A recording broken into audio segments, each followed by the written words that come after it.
Well, I think the one thing that discipline definitely does help you with is it helps you get things done. And when you get things done, when you actually do things, you have more success. If you have more success, and sometimes a big part of success is just not being fucking lazy and just doing it. Yeah. That's like 90% of it is just showing up. Get there and start working. Like, you're not going to feel perfect every day. If I only worked out when I felt good, I'd be a fat fuck. Because there's a lot of days I don't want to do it. It's pretty much the same with everybody that actually gets good at something. There's got to be those days you push through. And they're probably going to be more numerous than the days you don't. And so the benefit of discipline in my eyes has always been that through discipline I get things done. Yeah. I always say that I'm like the most lazy, disciplined person I know, because I don't want to do it. Yeah. But I always do. One of the big problems is sitting down and doing the work. Mm-hmm. And you got to, and Pressfield talks about that in the most concise and beautiful way, and he labels it like an enemy. He calls it resistance. Mm-hmm. And that you have to sit down, you have to overcome resistance, and that the pro goes to work. And it doesn't matter if you're sick, doesn't matter if you have kids, it doesn't matter what, you're a pro and you go to work. And that just, it puts it in your head that this is what I do. This is what, and you have pride in that. And then when you are in front of that keyboard and you look down at the count, it says, I got fuck 1,000 words today. I put 1,000 words in. You're doing the work. Yeah. And out of that work, gems blossom. Yeah. Little things, but you might have a day where you just write nothing but dog shit. So what? Show up again tomorrow. And tomorrow out of that dog shit, a flower will emerge. You never know. And that's the only way to develop real, to really develop your potential 100% in anything, whether it's as an author or even as a martial artist. There's a lot of creativity in martial arts. To be a great striker, you have to be creative, because you have to develop patterns or execute patterns that aren't going to be perceived. This idea that life is hard is something you're supposed to shield from them, it's so silly. And, I've had this conversation with my friends, because everybody that I know that's interesting had a fucked up life. But now we have kids, and the last thing we want is our kids to have a fucked up life. So we put our kids in these good schools, we live in these nice neighborhoods, everybody eats healthy, and there's no fucking domestic violence, and everybody seems, it's so different than all of our lives. And we were talking about it, me and Brian Callen were actually talking about it, look, we all had fucked up childhoods, and everybody we know had fucked up childhoods. And they're all interesting, but I don't want my kids to be boring, but I also want them to be safe. So it's like, how do you approach that? I mean, I think you get involved. This, what I've chosen to do is get my kids involved in martial arts and give them the opportunity to pursue difficult things, and understanding that through pursuing these difficult things, like in accomplishing stuff, like you learn something about yourself. You learn that you have this ability inside of you to overcome. Get obsessed with life improvement. Find things that you enjoy doing that are difficult. Do them and get better at them. It seems so simplistic. It seems like a ridiculous, idealistic point of view, but it's effective. Well, you need some amount of pride and some amount of ego to get good at things in the first place, because it's such a counterintuitive notion, because you have to have a belief in yourself. You have to be able, like when you start out at jiu-jitsu, you're a white belt. Like, I remember being a white belt and being like, oh my God, I am fucking never going to get good at this. I'm going to suck forever. But to look at people who are better than you and know they had to have sucked at one point in time. Okay, there's somewhere along the end of this tunnel, there's got to be a light. I just got to keep going. Yeah. And that takes ego, and right? Ego, yeah, I was going to say, I mean, ego drives you to be successful, me to be successful. Ego is what's driving you. The problem is when you let ego go too far. Yeah. And everything takes balance. I mean, there's a dichotomy in everything. Every part of you has a dichotomy. You can get so into the physical aspects of things that you end up like doing a bunch of steroids and going crazy and ruining your health. Right? Yeah. That's not good. Right. The other end of the spectrum, you can sit around and play video games and turn into a... Bodybuilding is a great example of that, because when you start lifting weights, you're like, God, I'd like to be stronger. And you start getting a little bit bigger. You're like, oh, look at that. I got a muscle. Woo, this is cool. And then you keep going, and then you keep going.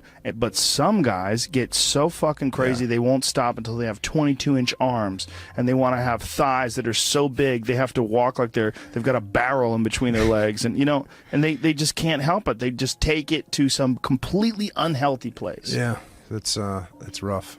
Yeah, well, it's just the nature of trying to get good at something. You got to recognize what's good and what is just fucking insane.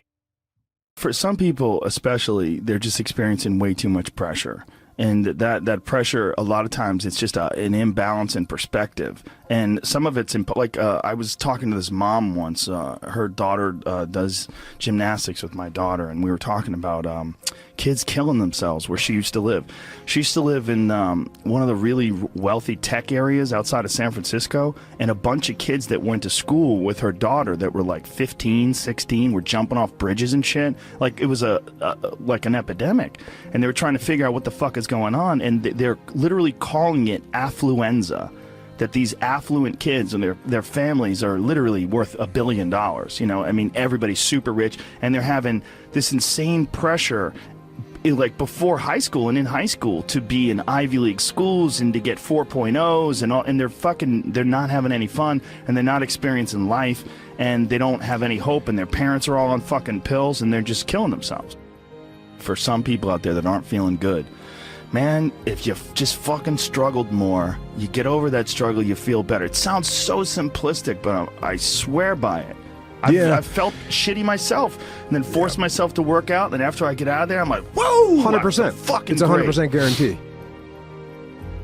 It's hard for people to break momentum, too. Momentum that's good momentum, or momentum that's bad momentum. When I get on a good groove of working out all the time, I feel it. Like, after I'm done working out, I'm like, yeah, I can't wait to get in there again. I can't wait to work out again. That's the good momentum. But then there's that bad momentum, like you get injured or something like that, and you can't do anything for a couple of weeks, and then to try to get that kickstart that motor up again, it's hard to get momentum. There's a lot of people that are eating shit food, and then by the end of the day, your body's in a crisis. Your body's just processing all this bullshit. And if you're eating a big, bullshit lunch filled with nonsense, like, your body's got to process all that stuff. And so at the end of the day, yeah, you're going to lose your willpower. So, like, when 5 o'clock, 6 o'clock rolls around, you're going to be tired. But if you have a healthy lunch, and, you know, you're properly fueled, and then you also have positive people in your life, everyone's motivated, by the end of the day, you're going to feel good. Whatever the fuck your thing is, just go and do it. Just force yourself to do it. And if you feel like shit because you ate lunch, then your lunch was, you know, filled with bullshit, well then, hey dummy, don't eat shitty lunch tomorrow. Tomorrow try a nice salad. You know, try a salad with some salmon and see how you feel then. You're like, hey, I feel way better today at 6 o'clock. Duh. Now your decision making will be better. Like, people don't understand how significant it is. Like, all these little decisions, those are like that's the path for the rest of your existence on Earth.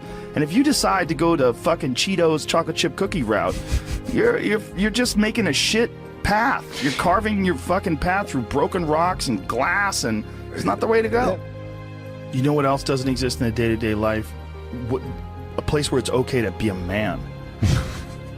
It's actually okay to be a man. It's okay to have man thoughts. Like, everybody is so toned down and neutered.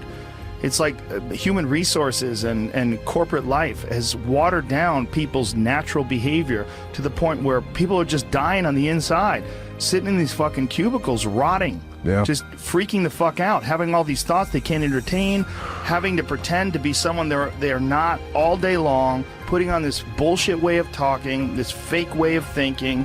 Everybody's got to subscribe to whatever fucking ridiculous policies their company wants to enforce. And you're just a robot, and you get out of there and you just want to scream. It's this fear of discomfort. People have this extreme feeling in their mind when it comes to their associations with exercise. They want to avoid discomfort. They feel like any type of exercise is just like something to be avoided. That's not for me. Fuck that. I don't want to sweat. I don't want to strain. And a lot of times, this association that they have is about the beginnings of getting in shape. It's not about once you're actually fit. Because once you're actually fit, exercise is something you look forward to. It's an alleviation of stress. It feels great. Like if I can't get a workout in, I look at my schedule. I go, oh shit, I don't have any time for a workout, which means I'm not going to get that good feeling.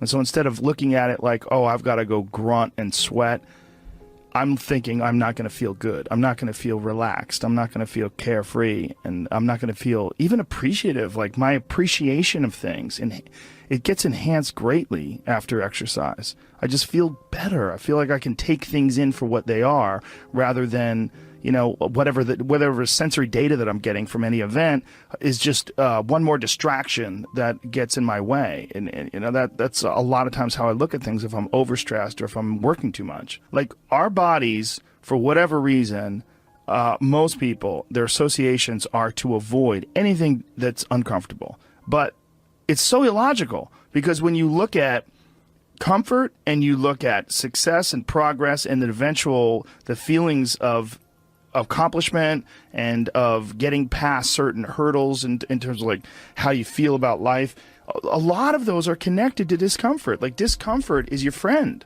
It really is. Like discomfort and not being happy and content with certain situations in life or certain feelings in life, they're massive motivators, and they're amazing at facilitating change. And yet our instinct is to avoid those and just sit on the couch and watch some fucking reality show about dudes who make moonshine with our jaw open like, ugh. It's bizarre.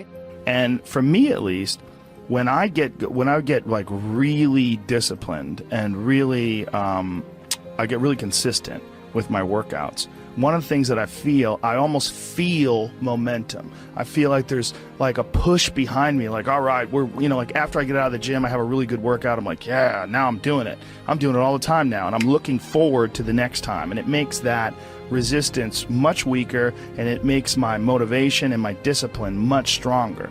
I think a lot of it is based on just the consistency. You know, it's one of the things that I talked about recently on the podcast. I said, you know, like blowing something off, it's not just not good. Like blowing off an exercise that you planned is not just bad for you physically. It's also bad mentally, because then that option is now available. The option to fuck off is available. And you did it before, and you're probably going to do it again, and you'll get mediocre results, not just in that aspect of your life, but maybe in all aspects of your life. Because I think that option to fuck off, when you embrace it, that is a pathway that you might choose when it comes to dealing with conflict in your personal life, dealing with business decisions, dealing with career decisions, like an uncomfortable decision that you might be faced with, where maybe you need to make a change as far as like what your pathway is in life, but you don't do it, and instead you fuck off. And that the inclination to fuck off, I think, that gathers momentum as well. The inclination to be disciplined, that comes with momentum too. And I think both things, like you take a path, like the path of the healthy person or the path of the fuck off. Like this is not, like your body is like a race car that you can juice up yourself. Like you can add the fat tires, you can add the improved suspension, you can beef up the horsepower in the engine. You could do all that yourself. Or you could just choose to have this shitty body that's always falling apart on you, because we're essentially ecosystems. You know, and we're in charge. This weird consciousness that has all this resistance and has all this inclination towards comfort and fucking off and blowing things off is what is in charge of making all these things happen that keep this ecosystem healthy. It's almost like if Earth itself had like a shitty manager. You know, if like there was a natural manager of Earth that was like, oh God, who cares if it rains? Oh God, you know, like I'm gonna stop growing things. I don't give a shit anymore. It's all stupid anyway. I mean, it's literally like the just blow it up. Yeah. Fuck it. Let's just kill all of life. It's all gonna die eventually. I mean, the sun only lasts 7 billion years. You see, that is the perspective a lot of people take with aging, where it's like, well, you're gonna die, you're gonna age, you can't stop aging, and it's like, yes, you're right, but that's not the point. The point is to age better. Like that's the point. The point is to increase your health span. You know, and that is, we know is possible. Like that can, there's some of these like centenarians and super centenarians I've seen that are like over 100 years old, and they're like riding bikes, and racing, and it's like, Yeah. they're old. They are very old. But they're experiencing a very good quality of life. Yeah. And they're experiencing a quality of life that these other people that don't exercise feel. They physically feel their own body diminishing, and they just feel it's inevitable. It is what it is. You're wasting your time. You're out there running around. But no, we're not, because this experience right now, it's not like, no one's under the illusion that you're going to live forever, but you are enhancing the experience that you're currently involved in right now. And you are alive. Right. You are alive. You do experience this life. But do you experience this life optimally? Is it as enjoyable as it can be? And we all know that there's a spectrum for that enjoyability. Like, we've all had times in our life where it's not been so great. And then times in our life where everything came together, like, what a fucking great day. Woo! Like, make more of those. Like, you can make more of those. And then the whole thing's better. And I think when that whole thing is better, it affects everybody you touch, everybody that's around you, everybody you come in contact with. And that in turn, I mean, it sounds so grandiose, but in turn can affect the entire race of human beings. I've always wondered if the depression that people see en masse today, there's so much depression that people, I mean, it's a common trait. Like, it's a common condition. Oh, he suffers from depression. Oh, she suffers from depression. Like, oh, he's got herpes, you know what I mean? It's like, it's a common thing. I've always wondered, or I've been wondering more and more recently. It really hit me when, have you ever seen Heinmo's Arctic Adventure? This guy lives in this incredibly remote area of the Arctic National Wildlife Refuge in the Alaskan interior, and he lives in this really small log cabin, and he hunts and gathers, and that's all he does. And he's very smart. Like, he's not a dummy at all. And he's been up there. He lives with his wife, and he raised children up there, and it's really, really, there's some dark moments in there because they lived like this from the time, like, when they had children up there, and they lost their 2-year-old baby in a fucking canoe. Like, they tipped over in a canoe and lost their kid, and it's like, it's really intense when they revisit the site and leave flowers. And it was like 30 years ago, and they had several children since then, but this moment is still like this intense moment of loss for them when they lost their baby. But this fucking guy is very happy and very, very smart and very connected and very articulate, and he firmly believes that human beings, when we evolved and developed and were hunter-gatherers, that there's a set of rewards. There's reward systems that are set up inside the human body, inside the very being that we embody, that don't get met in today's society. And that's one of the things that's causing depression. One of the things that's causing this funk that people are in is that we're living our lives, many of us at least, in these very unfulfilling ways, where you're going to this office with artificial light and you're doing something you don't want to do all day long, and then you get home and you're tired. And on top of that, you're eating shit. You're eating potato chips and you're drinking soda, and your body is just like, what in the fuck is this? We're supposed to be out in the fields. We're supposed to be walking up hills. We're supposed to be looking for animals or gathering vegetables. We're supposed to be doing all these things that our body's designed to do. We're supposed to be in nature. Yeah. And nature is like a medicine. Like, it literally is a medicine to you. Like, people that go, you don't have to go hunting, you don't have to go fishing, just go fucking hike, man. Just go hike up to the top of a mountain and look out. You know, there's a reward that you get from that is intensely, like, soul-filling. There's, like, something about, like, when I was in Colorado, and there was this this area of Boulder where you drive up one of these roads, and there was this area where you could park. And it was this incredible view, man. And these people just park and just go out there and just look. But you get there and you park and you go, fuck. Because you would see, you're literally seeing the Continental Divide. These snow-capped mountains in July. Yeah. In July, it's covered with snow. Because those mountains don't give a fuck. Perspective. Oh. You know, just this whole new perspective on it. And I think nature, the ease of suffering is always in presentness. You know, when you're in presentness, truly locked in presentness, there is no suffering. There can be pain, but no suffering. Suffering is something created by our own minds. And I think nature is one of the great ways to do this, because humans, we take cues from our environment. And nature, as I was saying earlier, is always in the present. You know, there's this natural presentness of all the animals, everything around you. Whereas if you get around a bunch of people watching Housewives and stressed about this and popping pills, you're going to take on that energy too, and you're going to lose your presentness because of your surroundings. So it's like this ultimate regrounding tool where we get back to present moment again.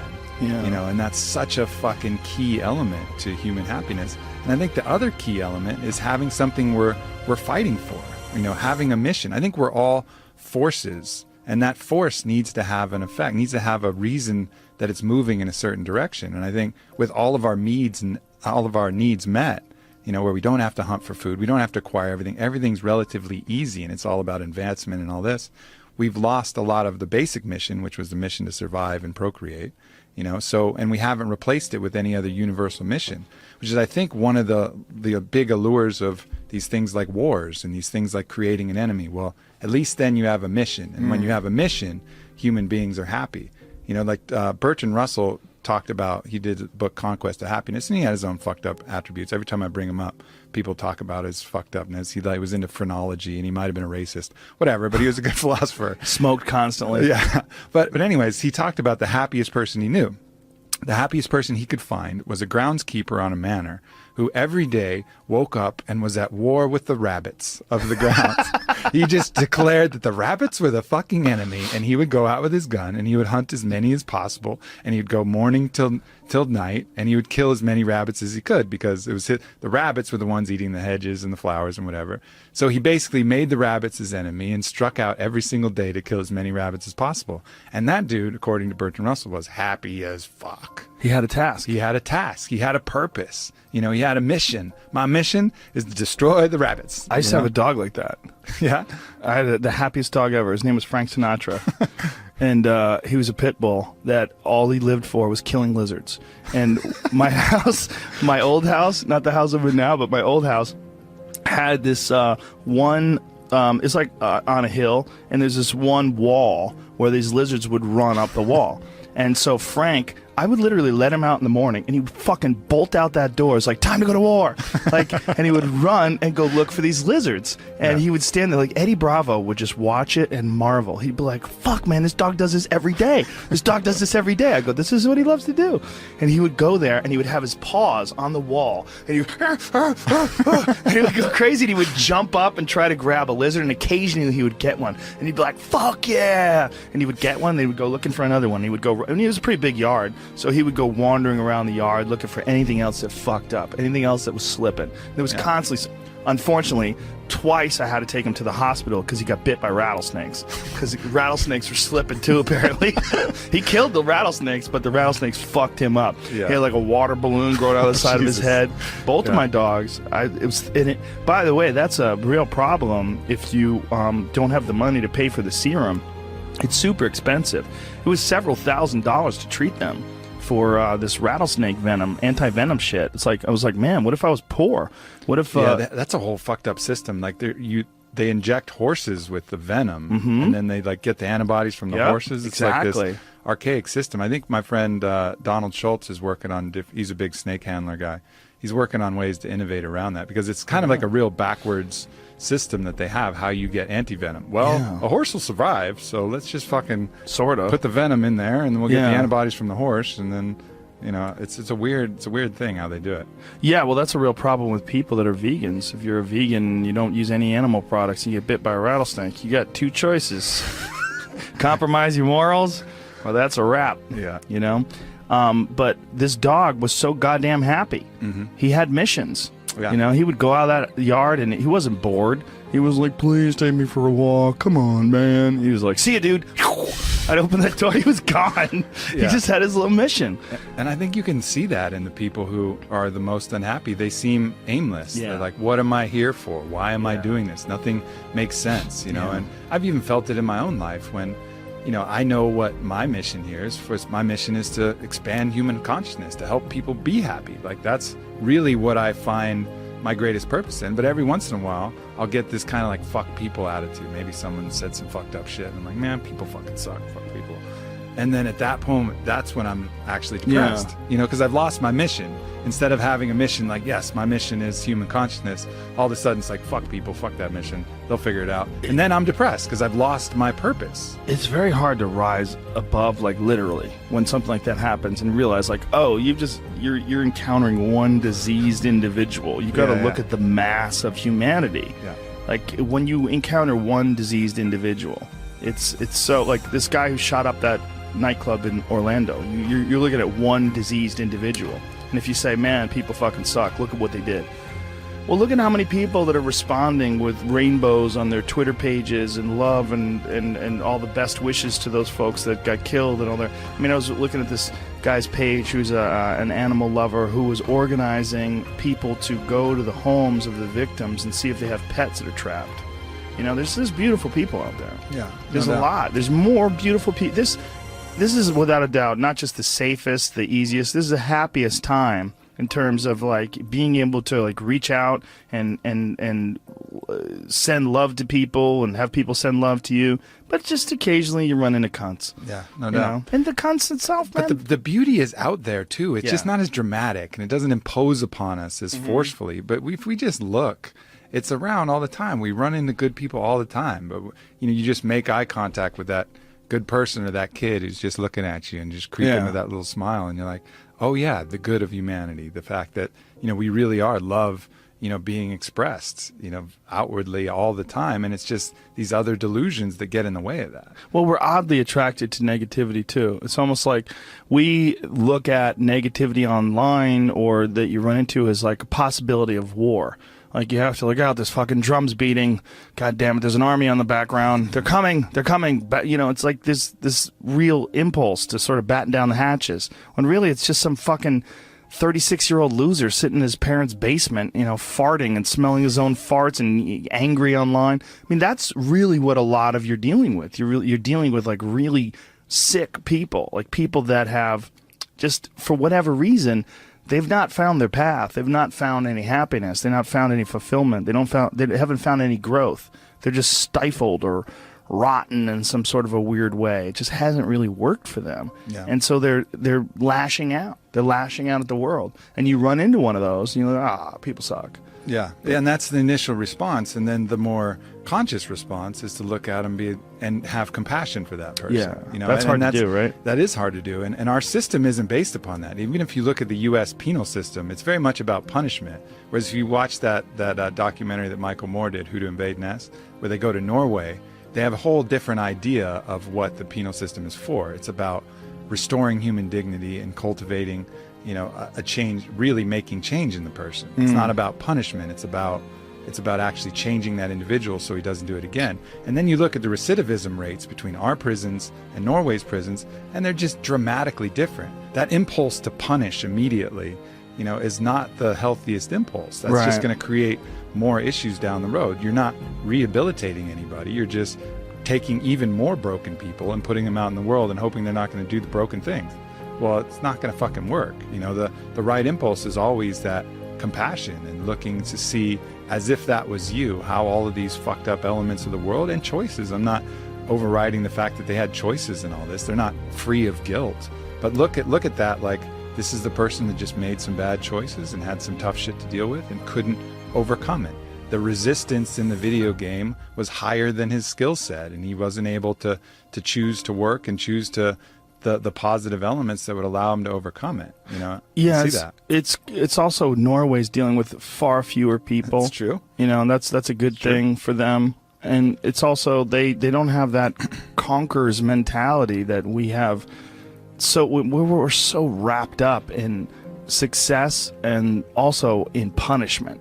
I mean, that is a big aspect of our culture, like punishment. And I mean, like when anybody does anything wrong online, the amount of people that feel like it's their job to shame that person and embarrass that person and insult that person, it's pretty crazy to watch when something goes down. It's all so counterproductive, you know, and I see that in the people shaming people for appropriation, right?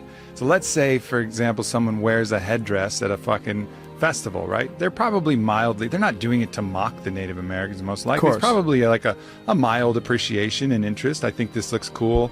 I'm in a place, and and then all of a sudden they get all this intense hate and shame and putting all of this stuff, all of these intentions on them that weren't true. Again, going back to my point about morality, it's not about the act, it's about the intentions of the act. But right now we make it all about the act. Oh, you wore this headdress, that means you're insulting thousands of years of Native Americans, you're oppressing, you're appropriating. Like, no, I fucking wasn't. I was wearing a fucking headdress. But then all of a sudden that imprint will create trauma, and that trauma will have a poisonous impact that will make them feel weird and make them want to do that to other people. So it's like you're injecting someone with a hate virus, that they're going to then pass on to other people rather than doing the opposite, spreading the love herpes, where it's this contagious positivity that goes the other way. And we have those choices with how to deal with people, but more often than not, we come with this thing to punish and create more trauma, which triggers their own self-judge and their own self-hate, lowers their own self-love, and then they're going to pass that off to